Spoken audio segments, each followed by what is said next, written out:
Hi everyone, my name is Sebastian. I'm part of the Research as Design team here at Stanford, and I'm also associated with the University of St. Gallen in Switzerland. What we do here is what we call Research as Design, or creativity in research, or some even say design thinking for research. But why should we care about this? Because traditionally we are educated in different methods we do, whether this is quantitative or qualitative, doing interviews or doing experiments. But how do we do our day-to-day jobs? How do we get up in the morning? How do we stay productive? How do we get clarity, insight, and how do we actually progress? And this is where we use design thinking for research.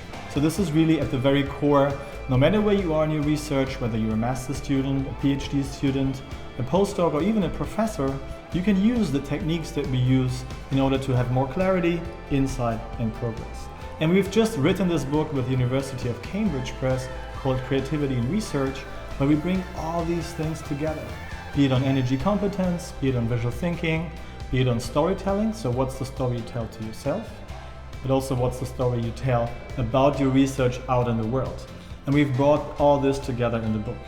And we also run workshops around the world, here at Stanford, but also in Switzerland, across Europe, in Beijing, but even in South Africa at the African Doctoral Academy. So feel free to join our workshop, feel free to buy the book, and we're happy to see you there to get you going and to progress on your research.